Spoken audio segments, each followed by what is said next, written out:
What other good tips and tricks? Here's one that this is a secret sauce one, guys. It's the easiest one and the most often ignored. Easiest one to do, and I tell you, 90% of the time when I go to a client and I ask this question, the answer is, I hadn't thought of that. Why not incorporate this project and the success of this project as a goal in someone's performance review? We call that skin in the game, right? So if I know in 6 months or a year from now, when I sit down and I talk about what my annual salary increase is going to be, whether or not I'm getting a bonus, and or if I'm getting promoted, and I know this is going to be a criteria that's important to the person making those decisions, how will that influence my behavior? All of a sudden I care, right? So do you see how these motivating, right? These are all motivators to get people to pay attention, right?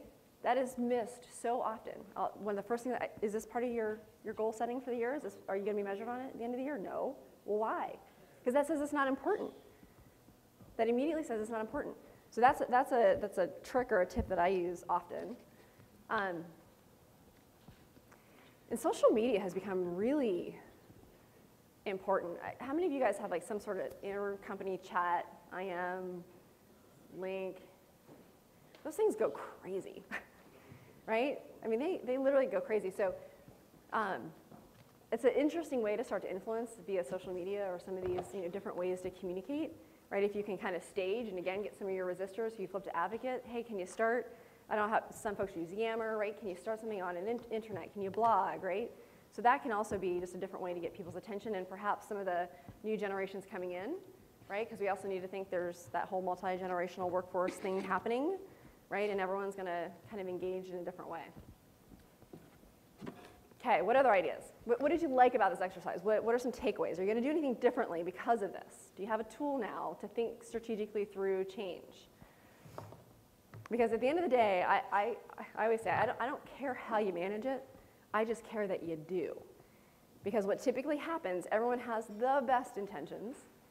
And a lot of these items fall to last priority on the to-do list because they're not urgent. They actually don't have to get done. No one's telling you to do them, right? There's not a time element to it. It's kind of like when my mother used to make me write thank you notes after my birthday.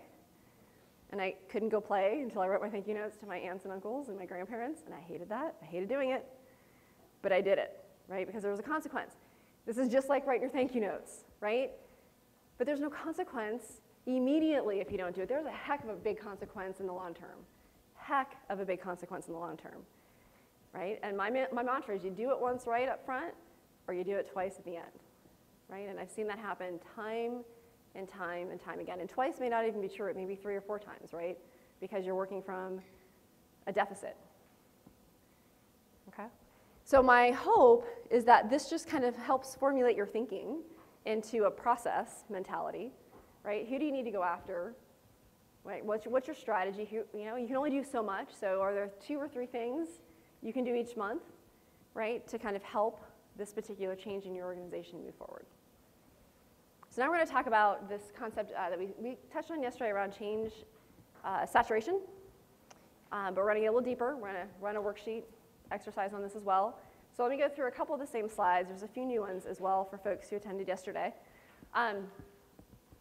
We got really interested in this concept probably about 3 or 4 years ago,